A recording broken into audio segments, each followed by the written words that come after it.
Hello welcome back to എമ്മി മലബാർ. ഇന്ന് നമ്മൾ തയ്യാറാക്കാൻ പോകുന്ന റെസിപ്പി വളരെ ടേസ്റ്റി ആയിട്ടുള്ള സ്വിസ് റോൾ കേക്കാണ്. ഇതൊരു പക്ഷേ എല്ലാവരുടെയും ഫേവറേറ്റ് ആയിരിക്കും. ഇത് ഉണ്ടാക്കിയെടുക്കാനായിട്ട് വളരെ എളുപ്പമാണ്. ഓവനോ ബീറ്ററോ ഒന്നും വേണ്ട. നമ്മുടെ എല്ലാവരുടെയും വീട്ടിലുള്ള മിക്സിയുടെ ജാറ് യൂസ് ചെയ്തിട്ടാണ് ഇതിൻ്റെ ക്രീം തയ്യാറാക്കിയതും ഇതിൻ്റെ സ്പഞ്ച് തയ്യാറാക്കിയതൊക്കെ. അപ്പോൾ എല്ലാവരും വീഡിയോ മുഴുവനായിട്ട് കാണുക. നിങ്ങൾക്ക് വീഡിയോ ഇഷ്ടമാവുകയാണെങ്കിൽ ഒന്ന് ലൈക്ക് ചെയ്യുക, എല്ലാവർക്കും ഒന്ന് ഷെയർ ചെയ്ത് കൊടുക്കുക. ചാനൽ സബ്സ്ക്രൈബ് ചെയ്യാതെ കാണുന്നവരുണ്ടെങ്കിൽ ഒന്ന് സബ്സ്ക്രൈബ് ചെയ്ത് സപ്പോർട്ട് ചെയ്യുക. അപ്പോൾ നമുക്ക് വീഡിയോയിലേക്ക് പോകാം. ആദ്യം ഒരു 1/4 കപ്പ് അളവിൽ പാൽ എടുത്തിട്ടുണ്ട്. അതിലേക്ക് 1 ടീസ്പൂൺ അളവിൽ ചെറുനാരങ്ങയുടെ നീര് ഒന്ന് മിക്സ് ചെയ്തിട്ട് വെച്ച് കൊടുക്കാം. എന്നിട്ട് നമുക്കൊരു സൈഡിലേക്ക് മാറ്റി വെക്കാം. ശേഷം നമുക്ക് ഡ്രൈ ഇൻഗ്രീഡിയൻസ് ഒന്ന് അരിച്ചെടുക്കണം. അപ്പോൾ അതിനായിട്ട് ഞാൻ 1/4 കപ്പ് അളവിൽ മൈദമാവ് എടുത്തിട്ടുണ്ട്. അത് ഒരു അരിപ്പയിലേക്ക് ഇട്ട് കൊടുക്കാം. ഇപ്പോൾ പാലെടുത്ത ഒരു കപ്പില്ലേ, അതിൽ 1/4 കപ്പ് അളവിൽ മൈദയും 2 ടേബിൾ സ്പൂൺ അളവിൽ കൊക്കോ പൗഡറും ചേർക്കുന്നുണ്ട്. ഇത് നല്ല ഡാർക്ക് കൊക്കോ പൗഡറാണ്. ഇനിയിപ്പോൾ നിങ്ങൾ നോർമൽ കൊക്കോ പൗഡറാണ് യൂസ് ചെയ്യുന്നതെങ്കിൽ 1/4 കപ്പ് വരെ നിങ്ങൾക്ക് യൂസ് ചെയ്യാം. പിന്നെ മാത്രമല്ല, നമ്മൾ ഇത് 2 തവണ അരിച്ചെടുക്കുന്നുണ്ട്. നമ്മൾ എത്രത്തോളം അരിക്കുന്നോ അത്രയും സോഫ്റ്റ് ആയിരിക്കും നമ്മുടെ കേക്ക്. അപ്പോൾ നന്നായിട്ടൊന്ന് അരിച്ചെടുക്കാൻ ശ്രദ്ധിക്കുക. ഇങ്ങനെ കുഞ്ഞു കുഞ്ഞു കാര്യങ്ങളൊക്കെ നമ്മൾ ശ്രദ്ധിച്ചു കഴിഞ്ഞാൽ നല്ല പെർഫെക്റ്റ് ആയിട്ട് നമുക്ക് കേക്ക് റെഡിയാക്കി എടുക്കാനായിട്ട് പറ്റും. ഇനി ഇതിലേക്ക് 1 ടീസ്പൂൺ അളവിൽ ബേക്കിംഗ് പൗഡർ ചേർക്കണം. ഇത് 1/2 ടീസ്പൂണിൻ്റെ മെഷർമെൻ്റ് ആണ്. അപ്പോൾ അതിൻ്റെ പേരിൽ 2 1/2 ടീസ്പൂൺ വീതം ഞാൻ ബേക്കിംഗ് പൗഡർ ചേർക്കുന്നുണ്ട്. പിന്നെ ഇതിലേക്ക് വളരെ പിഞ്ച് അളവിൽ ബേക്കിംഗ് സോഡ, അതായത് അപ്പക്കാരം കൂടി ചേർത്ത് കൊടുക്കാം.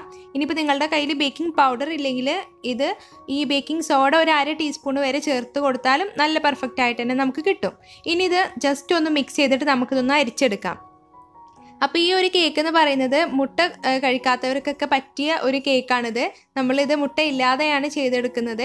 പിന്നെ ആർക്കും ഈ ഒരു കേക്ക് ചെയ്തെടുക്കാവുന്നതേ ഉള്ളൂ. നമ്മൾ സാധാരണ സ്വിസ് റോൾ ചെയ്തെടുക്കുന്ന പോലെ വലിയ ട്രേൻ്റെ ആവശ്യമൊന്നുമില്ല. നമ്മളിത് പാനിലാണ് ചെയ്തെടുക്കുന്നത്. അപ്പോൾ ഒരു തവണ അരിച്ച് വെച്ചതിന് ശേഷം നമുക്കിതൊന്നും കൂടെ അരിച്ചെടുക്കാം. അപ്പോൾ ഞാനിതിൽ നല്ല ഡീറ്റെയിൽ ആയിട്ട് പറയുന്നുണ്ട്. അപ്പോൾ വീഡിയോ ഒരല്പം ലെങ്തിയാണ് കേട്ടോ. അപ്പോൾ ഇതാ ഞാൻ 2 വട്ടം അരിച്ചെടുത്തിട്ടുണ്ട്. ഇനി നമുക്ക് സൈഡിലേക്ക് മാറ്റാം. അപ്പോൾ ഇതാ നമ്മുടെ ബട്ടർ മിൽക്ക് എടുക്കാം. ഇത് നമുക്ക് മിക്സിയുടെ ജാറിലേക്ക് ഒഴിച്ചു കൊടുക്കാം. അപ്പോൾ ഇതുപോലെ പാലില്ലാത്തവരാണെങ്കിൽ പുളിയില്ലാത്ത മോര് എടുത്താൽ മതി നിങ്ങളിതിലേക്ക്. അങ്ങനെ എടുത്താലും കുഴപ്പമില്ല. ഇതിലേക്ക് ഞാൻ 1/2 കപ്പ് അളവിൽ പഞ്ചസാര ചേർത്ത് കൊടുക്കുന്നുണ്ട്. പൊടിക്കാത്ത പഞ്ചസാരയാണ്. പൊടിച്ച പഞ്ചസാര നിങ്ങൾ ചേർക്കുന്നുണ്ടെങ്കിൽ 1/4 കപ്പ് അളവിൽ വരെ പൊടിച്ച പഞ്ചസാര ചേർക്കാം. ഇനി നമുക്ക് നന്നായിട്ടൊന്ന് അടിച്ചെടുത്തിട്ട് വരാം. അപ്പോൾ ഇതാ ഇത് നന്നായിട്ടൊന്ന് മിക്സിയിലിട്ടിട്ട് അടിച്ചെടുത്തിട്ടുണ്ട്. ഇത് നല്ലതുപോലെ ഇതിൻ്റെ പഞ്ചസാരയൊക്കെ അലിഞ്ഞു വന്നിട്ടുണ്ട്. എന്നിട്ട് നമുക്കിതിലേക്ക് നമ്മുടെ ഡ്രൈ ഇൻഗ്രീഡിയൻസ് ചേർത്ത് കൊടുക്കാം. മുഴുവനായിട്ട് അങ്ങ് ചേർത്ത് കൊടുക്കാം.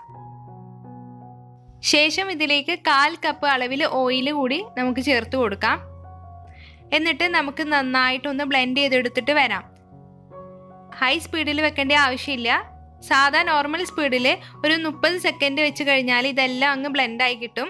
പിന്നെ നിങ്ങൾ ഒരു 10-15 സെക്കൻഡ് ഒന്ന് മിക്സിയിലിട്ടൊന്ന് അടിച്ചെടുത്ത് കഴിഞ്ഞാൽ ഒന്ന് തുറന്നു നോക്കിയിട്ട് സൈഡിലെങ്ങാനും ഒട്ടിപ്പിടിച്ചിരിക്കുന്നുണ്ടെങ്കിൽ ഒരു സ്പൂൺ വെച്ചിട്ടൊന്ന് മിക്സ് ചെയ്ത് കൊടുക്കാം. അപ്പോൾ ഇതാ നമ്മുടെ ബാറ്റർ ഇവിടെ റെഡി ആയിട്ടുണ്ട്. ഇനി നമുക്ക് ബേക്ക് ചെയ്യാനായിട്ട് തുടങ്ങാം. അപ്പോൾ അതിനായിട്ട് ഇതുപോലെ വലിയൊരു സോസ് പാനിൽ ഞാൻ ബട്ടർ പേപ്പർ വെച്ച് കൊടുത്തിട്ടുണ്ട്.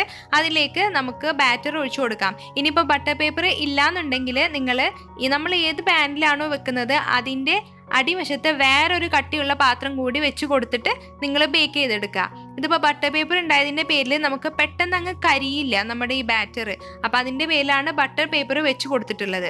ഇനി നമുക്ക് നമ്മുടെ ബാറ്റർ ഒഴിച്ചു കൊടുത്തിട്ട് ഇത് ജസ്റ്റ് ഒന്ന് ടാപ്പ് ചെയ്ത് കൊടുക്കുക. അതിലുള്ള എയർ ബബിൾസ് ഒക്കെ ഒന്ന് പോവാനായിട്ടാണ്. അപ്പോൾ ഇതുപോലെ നിങ്ങൾ ബാറ്റർ മിക്സിയിലിട്ട് ചെയ്യണമെന്നില്ല. ഒരു ബൗളിൽ നിങ്ങളൊരു ഹാൻഡ് വിസ്കോ അല്ലെങ്കിൽ ഫോർക്കോ വെച്ചിട്ട് മിക്സ് ചെയ്തെടുത്താലും മതി.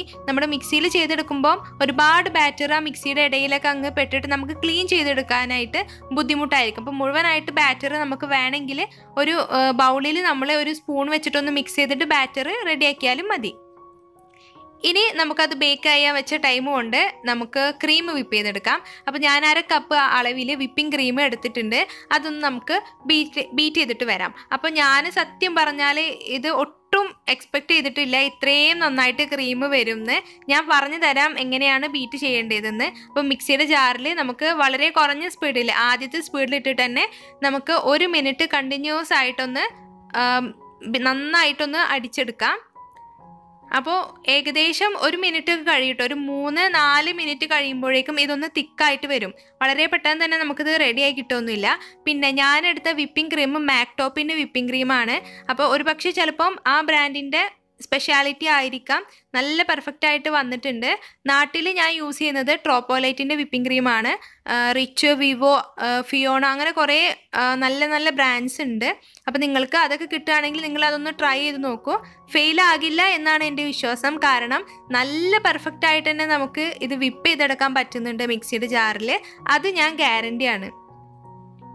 അപ്പോൾ ഇതാ ഒരു 3 മിനിറ്റ് കഴിയുമ്പോഴേക്കും തിക്കായി വരാൻ തുടങ്ങിയിട്ടുണ്ട്. ഇത് മൊത്തമായിട്ട് എനിക്ക് 5 മിനിറ്റ് എടുത്തിട്ടുണ്ട് കേട്ടോ ഇത് വിപ്പായി വരാനായിട്ട്.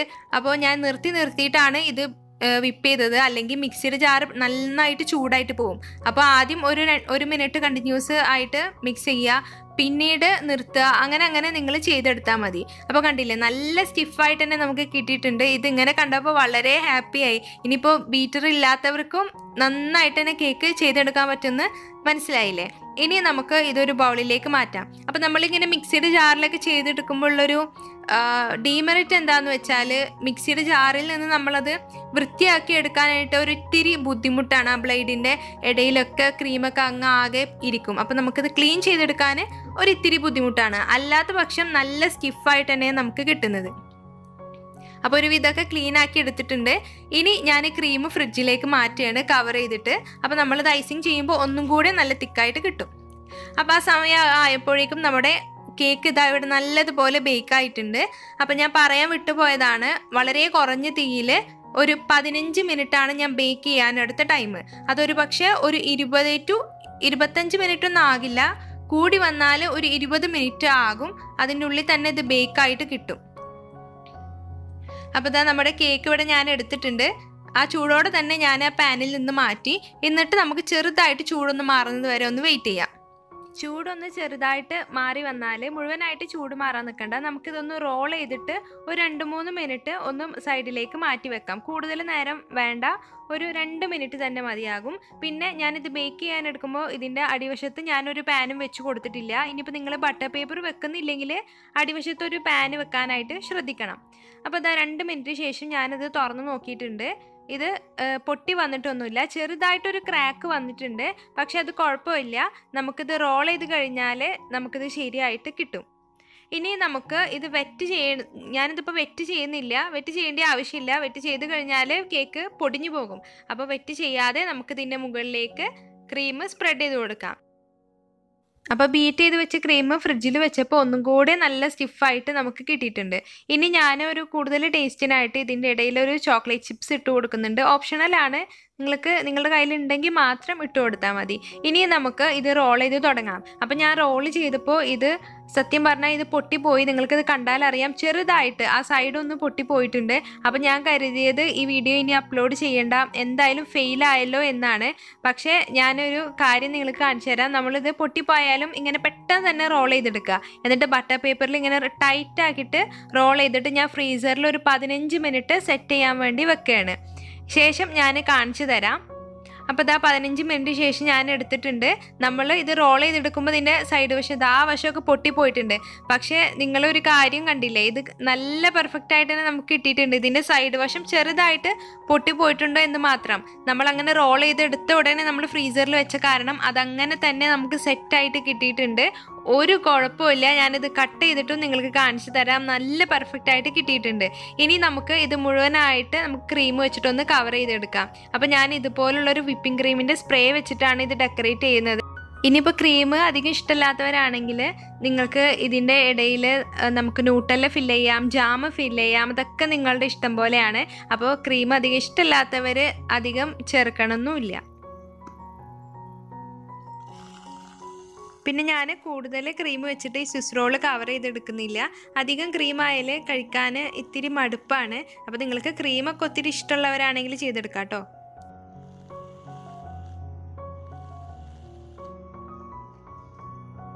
ശേഷം ചോക്ലേറ്റ് ഗനാഷ് വെച്ചിട്ട് ഒന്ന് ഡെക്കറേറ്റ് ചെയ്തെടുക്കുന്നുണ്ട്. ഡെക്കറേഷൻ്റെ ഒക്കെ നിങ്ങളുടെ ഇഷ്ടം പോലെയാണ്. അത് നിങ്ങളുടെ ക്രിയേറ്റിവിറ്റിക്ക് അനുസരിച്ചിട്ട് നിങ്ങൾ ചെയ്തെടുക്കുക. ഞാൻ ഇതുപോലെയൊക്കെ ഒന്ന് ആക്കിയെടുക്കുന്നുണ്ട്. അപ്പോൾ ഞാൻ ഇതിൻ്റെ ഫ്രണ്ട് പോർഷൻ ഒന്ന് കട്ട് ചെയ്ത് മാറ്റുകയാണ്. എന്നാലാണ് നിങ്ങൾക്ക് അതിൻ്റെ ഒരു ശരിയായിട്ടുള്ള ഒരു റോളൊക്കെ നിങ്ങൾക്ക് കാണാൻ പറ്റുള്ളൂ. അപ്പോൾ ഇത് കട്ട് ചെയ്ത് എടുക്കുമ്പോൾ നിങ്ങൾക്ക് മനസ്സിലാവുന്നുണ്ടാവും അത്രയും സോഫ്റ്റാണ്. അപ്പോൾ ഇതിൻ്റെ ഈ ഫ്രണ്ടിലുള്ള ഈ പോർഷൻ കട്ട് ചെയ്ത് കഴിഞ്ഞാൽ നമുക്ക് നല്ല പെർഫെക്റ്റ് ആയിട്ട് തന്നെ കിട്ടിയത് നിങ്ങൾക്ക് കണ്ടാൽ മനസ്സിലാകും. ഒരല്പം ചെറി കൂടി വെച്ചിട്ട് നമുക്കിതൊന്ന് ഡെക്കറേറ്റ് ചെയ്തെടുക്കാം. അപ്പോൾ ഇത്രയേ ഉള്ളൂ. വളരെ ടേസ്റ്റി ആയിട്ടുള്ള വളരെ സോഫ്റ്റ് ആയിട്ടുള്ള നമ്മുടെ കേക്ക് ഇവിടെ റെഡി ആയിട്ടുണ്ട്. എല്ലാവർക്കും ഒരേപോലെ ഇഷ്ടമാകും. നിങ്ങൾ എന്തായാലും ഇത് ട്രൈ ചെയ്ത് നോക്കണം. കാരണം മിക്സി ഇപ്പോൾ എല്ലാവരുടെയും വീട്ടിലുണ്ടാകും. അപ്പോൾ എല്ലാവരും ട്രൈ ചെയ്ത് നോക്കും എന്ന് എനിക്കറിയാം. ട്രൈ ചെയ്ത് നോക്കിയാൽ എല്ലാവരും ഉറപ്പായിട്ടും ഫീഡ്ബാക്ക് അറിയിക്കാൻ മറക്കരുത്. പിന്നെ വീഡിയോ ഇഷ്ടമായാൽ എല്ലാവരും ഒന്ന് ലൈക്ക് ചെയ്യുക, ഷെയർ ചെയ്യുക. പിന്നെ ചാനൽ ആദ്യമായിട്ട് കാണുന്നവരുണ്ടെങ്കിൽ സബ്സ്ക്രൈബ് ചെയ്ത് സപ്പോർട്ടും ചെയ്യുക. താങ്ക്